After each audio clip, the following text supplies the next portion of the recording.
capitalism is the enemy of video games. Now, this is a pretty strong statement to make, and many people are already probably frothing at the mouth to hear me not only condemn capitalism, but link it to video games and the video game market. However, the more we analyse this statement, it begins to make sense. We can look at many video game franchises which have fallen into mediocrity and relying on their name over the substance of what they actually produce to create profit for themselves. And many fan bases of different video games have become fed up and irksome with their video games and their franchises, considering the decay that many have fallen into. And put simply, a company only needs to sell as many copies as it can to produce profit and thus make a successful, by their own standards, game. They don't necessarily need to care about the quality and the declining nature of what they're producing, because they can afford to create a game which only sells as the target. And obviously games do want to be good as well. Obviously a game has to have some level of quality, but quality becomes obsolete and irrelevant once you have the backing and the name to guarantee sales to yourself, and thus a company can subvert the need to produce a quality game and satisfy the fans they have, because they know they'll still make profit on any game. Thus, innovation and improvement to the video game industry has been lacking in many areas. So, for instance, franchises like FIFA and Call of Duty have relied on very staple and consistent themes across their games without having to make many changes for years, and have been able to do so without the criticism from their fan bases, because of the money they produce and because of the monopoly and dominance they have over the video game industry. Plus, the control these companies have, and the corporations that produce these games have, allows them to dominate the discussion of what they should have. Instead of creating new ideas and potentially exploring ideas put forward by new developers, the developers of old and the ideas of old become maintained system standards. Consequently, change is very slow, and innovative ideas are more likely to come from lower platforms and lower levels of recognition for indie developers, for instance, than from a larger company. And of course, innovation is good, and these games do get made. However, they have far less of an audience and far less of recognition because of their lower status and because they can't outmatch their financial superiors in the larger companies.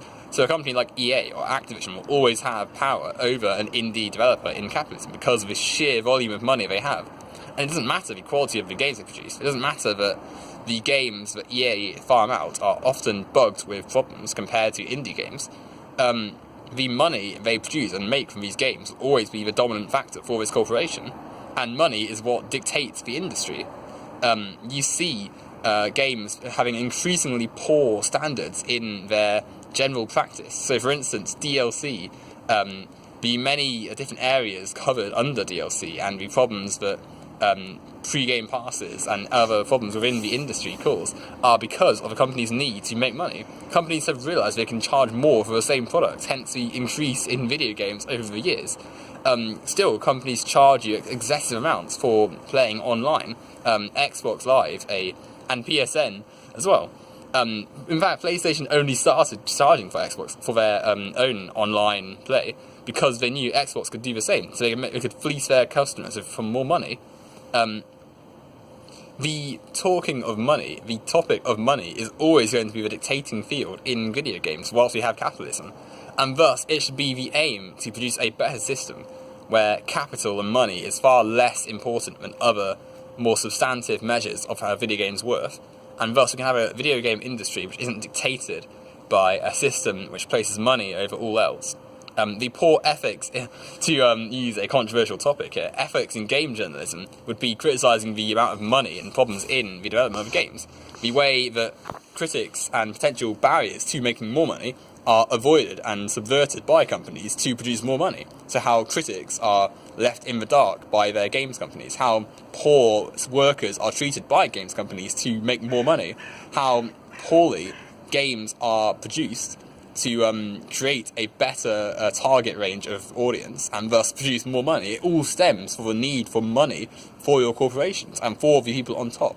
Because you can guarantee that the money made by these corporations and isn't going equally to the developers and the programmers, is going to the corporate top and the heads of EA and Activision and Ubisoft and likewise. Like, the amount of corruption and problems within the video game industry are telling, and we need to criticise a system that exists which allows this decay to set in. Otherwise, we'll end up with a system which is going to eventually crash, because it's not sustainable, as we see consistently, with many companies going out of business, hoovered up by larger ones. And eventually people will grow tired, and the industry will fail. We're already seeing the market becoming less and less profitable for corporations, and hence why we've had to start taking poorer and less adequate measures to create profit for themselves. And we're only going to see the corporate elite and the height of the corporations be financially off. You'll see more developers being laid off, and more opportunities for potentially great games being cut out to simply make more money. And until we have a system which addresses this and realises that capital is not more important than people, and games' worth are not more important than how much it sells, we're never going to see an improvement. Thus, capitalism can be said to be an enemy of the video game industry, and until we have a better system where people are valued over profits for the elite, we will never see improvements in the industry that are worth it.